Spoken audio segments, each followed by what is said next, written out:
First chapter NPOನಲ್ಲಿ 12 marks important problems. ಯಾವ ಥರ ಪ್ರಾಬ್ಲಮ್ಸ್ ಕೇಳ್ತಾರೆ ಅಂತ ನೋಡೋಣ. Prepare of income and expenditure account and balance sheet when opening balance sheet is given in the problem. In this problem opening balance sheet as given. Opening balance ಶೀಟ್ನ NPOನೇ provide ಮಾಡಿದೆ. ಆವಾಗ ನಾವು ಯಾವ ಥರ ಇನ್ಕಮ್ ಆ್ಯಂಡ್ ಎಕ್ಸ್ಪೆಂಡಿಚರ್ ಅಕೌಂಟ್ ಮತ್ತು balance sheet ಕಂಡುಹಿಡಿಯೋದನ್ನ ಮಾಡಬೇಕು. First one, following are the balance sheet and receipts and payments account of Sharada education society Mangalore Sharada education society ಯಾವ ಥರ ಬ್ಯಾಲೆನ್ಸ್ ಶೀಟ್ ಇದೆ ಪ್ರೀವಿಯಸ್ ಇಯರ್ ಅಂತ ನೋಡೋಣ. Balance sheet as on 31/3/2017. Liability ಕೊಟ್ಟಿದ್ದಾರೆ. Capital fund ಎಷ್ಟಿದೆ? 36,400. Cash in hand 2,050. Maps and chart 1,600. Government bonds 31,000. Subscription 1,000. Furniture 3,250. Audit fees 2,500. Total 38,900 same. ಆಮೇಲೆ receipts and payments ಅಕೌಂಟ್ನ provide ಮಾಡಿದ್ದಾರೆ. ಕರೆಂಟ್ ಇಯರ್ದು 31 ಮಾರ್ಚ್ 2017. ಪ್ರೀವಿಯಸ್ ಇಯರ್ದು ಬ್ಯಾಲೆನ್ಸ್ ಶೀಟ್ ಪ್ರೊವೈಡ್ ಮಾಡಿದ್ದಾರೆ. Receipt ಸೈಡಲ್ಲಿ balance brought down, subscription, donation, interest on government bonds. ಪೇಮೆಂಟ್ಸಲ್ಲಿ audit fees, rent, maps and charts, stationery and postage, salary, functions, balance carried on. ನಾವು ಇವಾಗ ಏನು prepare ಮಾಡಬೇಕು? Income and expenditure ಮತ್ತು balance sheet. Income and expenditure prepare ಮಾಡೋಕ್ಕೆ ನಮಗೆ receipts and payments ಅಕೌಂಟ್ದು cash and bank transactions ಬೇಕು. ಅದೇ ಥರ ಅಡಿಷನಲ್ ಅಡ್ಜಸ್ಟ್ಮೆಂಟ್ಸ್ನ ಕೊಟ್ಟಿದ್ದಾರೆ. Audit fees ₹2,500 still due. Charging ₹250 as depreciation on furnitures. Half of the donation is capitalized as revenue. Half of the donation ಏನಾಗಿದೆ problem ಅಲ್ಲಿ ಅಂದರೆ ಕ್ಯಾಪಿಟಲೈಸ್. ನಾವು ಪ್ರೀವಿಯಸ್ ಡಿಸ್ಕಸ್ ಮಾಡ್ತಾರೆ ಕ್ಯಾಪಿಟಲೈಸ್ ಏನಾದರೂ ಆಗಿದ್ದರೆ ಅದನ್ನು ನಾವು ಬ್ಯಾಲೆನ್ಸ್ ಶೀಟಲ್ಲಿ ಕ್ಯಾಪಿಟಲ್ ಫಂಡ್ಗೆ ಆ್ಯಡ್ ಮಾಡಬೇಕು. Next, outstanding subscription ₹2,000 and subscription received in advance 1,500. Outstanding ಸಬ್ಸ್ಕ್ರಿಪ್ಷನ್ನ ಕೊಟ್ಟಿದ್ದಾರೆ ಕರೆಂಟ್ ಇಯರಲ್ಲಿ ಏನಾದರೂ ಔಟ್ಸ್ಟ್ಯಾಂಡಿಂಗ್ ಸಬ್ಸ್ಕ್ರಿಪ್ಷನ್ನ ಕೊಟ್ಟಿದ್ರೆ ಅದನ್ನು ನಾವೇನು ಮಾಡ್ತೀವಿ? ಆ್ಯಡ್ ಮಾಡ್ತೀವಿ. ಆದರೆ ಪ್ರೀಪೇಯ್ಡ್ ಫಾರ್ ಕರೆಂಟ್ ಇಯರ್ ಕೊಟ್ಟಿದ್ರೆ ಅದನ್ನು ಮೈನಸ್ ಮಾಡ್ತೀವಿ. ಗೊತ್ತಾಯ್ತಲ್ಲ? ಪ್ರೀವಿಯಸ್ಸಲ್ಲಿ ಯಾವ ಥರ ಸಬ್ಸ್ಕ್ರಿಪ್ಷನ್ನ ನಾವು ಕ್ಯಾಲ್ಕುಲೇಟ್ ಮಾಡ್ತೀವಿ ಅಂತ ತಿಳ್ಕೊಂಡಿದ್ದೀವಿ. Audit fees also same. Subscription ಅಂದರೆ ಇನ್ಕಮ್ಮು, ಆಡಿಟ್ ಫೀಸ್ ಅಂದರೆ ಎಕ್ಸ್ಪೆನ್ಸಸ್ಸು. ಆಡಿಟ್ ಫೀಸು ನಮಗೆ ಏನಾಗಿದೆ ಅಂದರೆ ಸ್ಟಿಲ್ ಡ್ಯೂ, ಔಟ್ಸ್ಟ್ಯಾಂಡಿಂಗ್ ಆಗಿದೆ. ಕರೆಂಟ್ ಇಯರಲ್ಲಿ ಔಟ್ಸ್ಟ್ಯಾಂಡಿಂಗ್ ಆದರೆ ಅದನ್ನು ನಾವು ಪ್ಲಸ್ ಮಾಡ್ತೀವಿ.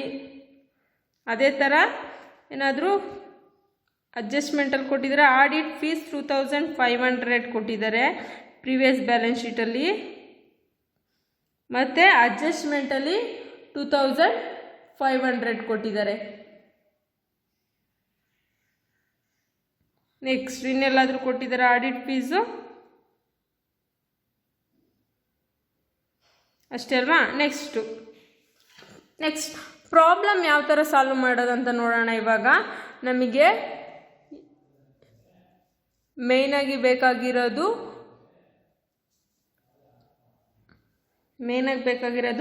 Income and expenditure account and balance sheet. Income and expenditure ಅಕೌಂಟ್ಗೆ ಫಾರ್ಮೆಟ್ ಇಲ್ಲಿದೆ ನೋಡಿ. Expenditure amount, income amount. ಇವಾಗ ನಾವು ಇನ್ಕಮ್ ಆ್ಯಂಡ್ ಎಕ್ಸ್ಪೆಂಡಿಚರ್ ಯಾವ ಬೇಸಿಸ್ ಮೇಲೆ ಪ್ರಿಪೇರ್ ಮಾಡ್ತೀವಿ? Receipts and payments account base ಮೇಲೆ ನಾವು ಇನ್ಕಮ್ ಆ್ಯಂಡ್ ಎಕ್ಸ್ಪೆಂಡಿಚರ್ ಅಕೌಂಟ್ನ ಪ್ರಿಪೇರ್ ಮಾಡ್ತೀವಿ. ಇನ್ಕಮ್ ಆ್ಯಂಡ್ ಎಕ್ಸ್ಪೆಂಡಿಚರ್ ಅಕೌಂಟ್ಗೆ ನಾವು ಏನೆಲ್ಲ ಹಾಕ್ತೀವಿ, ಎಕ್ಸ್ಪೆಂಡಿಚರ್ ಅಂದರೆ ನಾವು ಪೇಮೆಂಟ್ಸ್ನ ಕನ್ಸಿಡರ್ ಮಾಡ್ತೀವಿ. ಪೇಮೆಂಟ್ ಸೈಡಲ್ಲಿ ಯಾವುದ್ಯಾವುದಿದೆ ಪ್ರಾಬ್ಲಮ್ ನೋಡಿ. ಪೇಮೆಂಟ್ ಸೈಡಲ್ಲಿ ಫಸ್ಟ್ ಒನ್ ಇರೋದು ಆಡಿಟ್ ಫೀಸ್.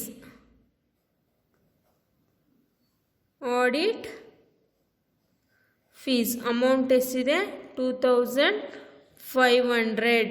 ಅದಕ್ಕೆ ಅಡಿಷನಲ್ ಇನ್ಫಾರ್ಮೇಷನ್ ಕೊಟ್ಟಿದ್ದಾರೆ. Add outstanding for current year 2500. Total ಎಷ್ಟಾಗುತ್ತೆ 5000. ನೆಕ್ಸ್ಟ್ ಅದೇ ಥರಲ್ಲೇ ಪ್ರೀವಿಯಸ್ ಇಯರಲ್ಲಿ ಆಡಿಟ್ ಫೀಸ್ ಕೊಟ್ಟಿದ್ದಾರೆ. Outstanding for previous year 2500. Outer ಕಾಲಮ್ಗೆ 2500. ನೆಕ್ಸ್ಟ್ ರೆಂಟ್ಗೆ ಏನಾದರೂ ಅಡ್ಜಸ್ಟ್ಮೆಂಟ್ ಇದೆಯಾ? ರೆಂಟ್ಗೆ ಯಾವುದೇ ಥರದ ಅಡ್ಜಸ್ಟ್ಮೆಂಟ್ ಇಲ್ಲ, ಹಾಗಾಗಿ ಕನ್ಸಿಡರ್ ಮಾಡ್ತಿದ್ದೀವಿ ಡೈರೆಕ್ಟಾಗಿ 1800. ಮ್ಯಾಪ್ಸ್ ಆ್ಯಂಡ್ ಚಾರ್ಟ್ನ ನಾವು ಎಕ್ಸ್ಪೆಂಡಿಚರ್ ಕನ್ಸಿಡರ್ ಮಾಡ್ತೀವ, ಅಸೆಟ್ಸ್ ಅಂತ ಕನ್ಸಿಡರ್ ಮಾಡ್ತೀವ? ಅಸೆಟ್ಸ್ ಅಂತ ಕನ್ಸಿಡರ್ ಮಾಡ್ತೀವಿ. ಯಾಕೆಂದರೆ ನಾವು ಒನ್ ಟೈಮ್ ಇನ್ವೆಸ್ಟ್ಮೆಂಟ್, ನಾವು ಒಂದು ಸಾರಿ ಮ್ಯಾಪ್ಸ್ ಆ್ಯಂಡ್ ಚಾರ್ಟ್ನ ಪರ್ಚೇಸ್ ಮಾಡಿದ್ರೆ ಸಾಕು, ಅದು ನಮಗೆ ಆ ಪ್ರೋಸೆಸ್ಸು ಎಂಡ್ ಆಗೋವರೆಗೂ ಆ ಮ್ಯಾಪ್ಸ್ ಆ್ಯಂಡ್ ಚಾರ್ಟ್ಸು ಯೂಸ್ ಆಗುತ್ತೆ. ಈಗ ನಾವು ಫಸ್ಟ್ ಸ್ಟ್ಯಾಂಡರ್ಡ್ಗೋಸ್ಕರ ಒಂದು ಮ್ಯಾಪ್ಸ್ ಆ್ಯಂಡ್ ಚಾರ್ಟ್ಸ್ನ ಪರ್ಚೇಸ್ ಮಾಡಿದ್ದೀವಿ. ಅದು ನೆಕ್ಸ್ಟ್ ಸೆಕೆಂಡ್ ಇಯರ್ಗೆ ಬೇಕಾಗುತ್ತಲ್ವ. ನೆಕ್ಸ್ಟು ಪ್ರಿವಿಯಸ್ ಅಡ್ಮಿಷನ್ಸ್ ಏನಾಗ್ತಾರೆ ಸ್ಟೂಡೆಂಟ್ಸು ಫಸ್ಟ್ ಇಯರಿಗೆ ಬರ್ತಾರಲ್ಲ, ಆ ಚಾರ್ಟ್ಸ್ನೇ ನೆಕ್ಸ್ಟ್ ಬರೋ ಫಸ್ಟ್ ಇಯರ್ಸ್ಗೂ ಯೂಸ್ ಮಾಡ್ಕೊಬೋದು. ಅದಕ್ಕೋಸ್ಕರ ಮ್ಯಾಪ್ಸ್ ಆಫ್ ಚಾರ್ಟ್ಸ್ನ ನಾವು ಅಸೆಟ್ ಅಂತ ಕನ್ಸಿಡರ್ ಮಾಡ್ತೀವಿ. ಸ್ಟೇಷನರಿ ಆ್ಯಂಡ್ ಪೋಸ್ಟೇಜ್ನ ನಾವು ಎಕ್ಸ್ಪೆಂಡಿಚರ್ ಅಂತ ಕನ್ಸಿಡರ್ ಮಾಡ್ತೀವಿ. ಅಮೌಂಟ್ 250. ನೆಕ್ಸ್ಟು ಸ್ಯಾಲರಿಗೆ ಯಾವುದೇ ಥರದ ಅಡ್ಜಸ್ಟ್ಮೆಂಟ್ ಇಲ್ಲ, ಹಂಗಾಗಿ ಸ್ಯಾಲರಿನ ಡೈರೆಕ್ಟಾಗಿ ಕನ್ಸಿಡರ್ ಮಾಡ್ತಿದ್ದೀವಿ 8000. ನೆಕ್ಸ್ಟು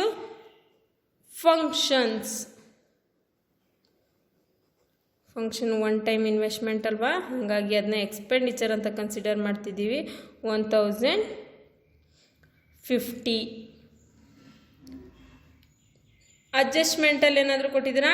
ಡಿಪ್ರಿಸಿಯೇಷನ್ನ ನಾವು ಎಕ್ಸ್ಪೆಂಡಿಚರ್ ಅಂತ ಕನ್ಸಿಡರ್ ಮಾಡ್ತೀವಿ. 250 ಡೈರೆಕ್ಟಾಗಿ ಕೊಟ್ಟಿದ್ದಾರೆ. Half of the donation was capitalised. Outstanding subscription, prepaid subscription, ನಮಗೆ ಎಕ್ಸ್ಪೆಂಡಿಚರ್ ಸೈಡ್ ಆಗಿರೋ ಎಲ್ಲನೂ ಕನ್ಸಿಡರ್ ಮಾಡ್ತೀವಿ. ನೆಕ್ಸ್ಟ್ ನಾವು ಇನ್ಕಮ್ ಸೈಡಲ್ಲಿ first subscription 20,500. Add outstanding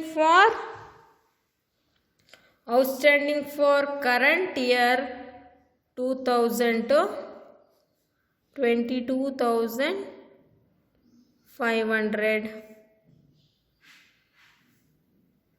22,500. Next less prepaid for current year 1,500, 21,000. Next subscription for outstanding subscription for previous year less 1000. Outer column 20,000. Next donation half of the donation was capitalised. Donation amount ಎಷ್ಟಿದೆ? 2,500 into 50%, 1,250. Next interest on government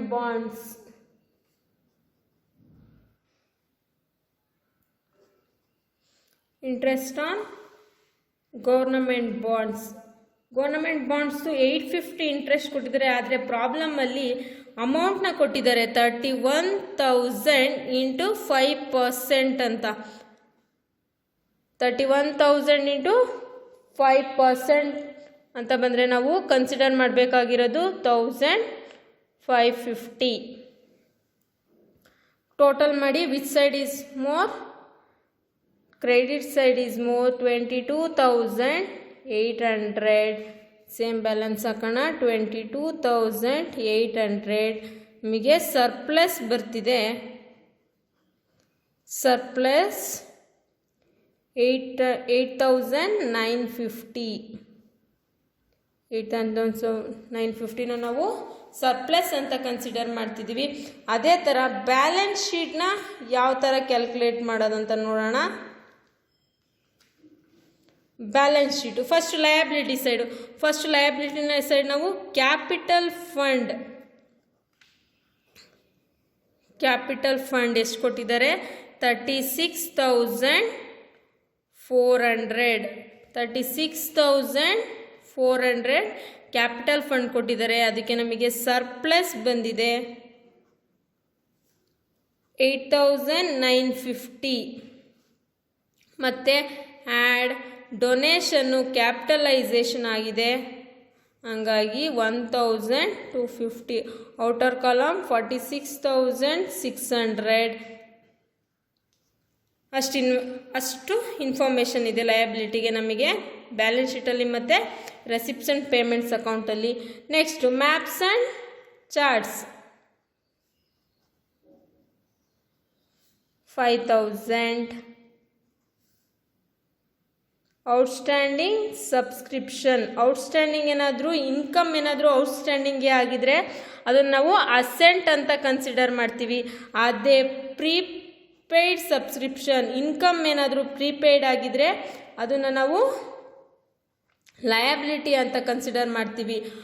expenses outstanding ಆಗಿದ್ರೆ ಅದನ್ನು ನಾವು liability ಅಂತ consider ಮಾಡ್ತೀವಿ. Expenses ಯಾವುದಾಗಿದೆ? Audit fees outstanding ಆಗಿದೆ, ಅದನ್ನು ನಾವು liability ಅಂತ ಕನ್ಸಿಡರ್ ಮಾಡ್ತೀವಿ. ಔಟ್ಸ್ಟ್ಯಾಂಡಿಂಗ್ ಸಬ್ಸ್ಕ್ರಿಪ್ಷನ್, ಇನ್ಕಮ್ ಏನಾದರೂ ಔಟ್ಸ್ಟ್ಯಾಂಡಿಂಗ್ ಆಗಿದ್ರೆ ಅದನ್ನು ನಾವು ಅಸೆಟ್ ಅಂತ ಕನ್ಸಿಡರ್ ಮಾಡ್ತೀವಿ. ಇಂಟ್ರೆಸ್ಟ್ ಆನ್ ಗೌರ್ನಮೆಂಟ್ ಬಾಂಡ್ಸ್ 1,550ನಲ್ಲಿ ಅವ್ರು ಕೊಟ್ಟಿರೋದೆಷ್ಟು? 850. ನಾವಿನ್ನು ಎಷ್ಟು ಕನ್ಸಿಡರ್ ಮಾಡಬೇಕು? 700. ಗೌರ್ನಮೆಂಟ್ ಬಾಂಡ್ಸ್ ಅಂದರೆ ನಾವು ಅದನ್ನು ಅಸೆಟ್ ಅಂತ ಕನ್ಸಿಡರ್ ಮಾಡ್ತೀವಿ. 31,000. ಫರ್ನಿಚರು 3,250 ಇದೆ. ಪ್ರಾಬ್ಲಮಲ್ಲಿ ಡಿಪ್ರಿಸಿಯೇಷನ್ನು ಮೈನಸ್ ಮಾಡಬೇಕು 250. Outer column is 3,000. Cash in hand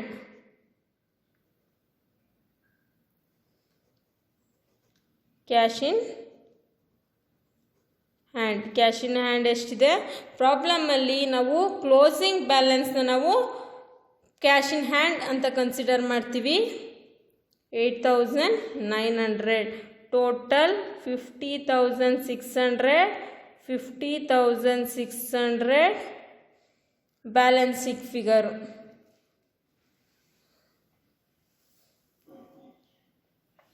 sorry 31st March 2018 balance sheet ಏನು? 50,600. ಗೊತ್ತಾಯ್ತಲ್ವಾ ಯಾವ ಥರ ಪ್ರಾಬ್ಲಮ್ನ ಕ್ಯಾಲ್ಕುಲೇಟ್ ಮಾಡೋದಂತ? ಈಸಿ. ನೀವು ಫಸ್ಟ್ ಇಯರಲ್ಲಿ ತಿಳ್ಕೊಂಡಿರ್ಬೋದು. Financial analysis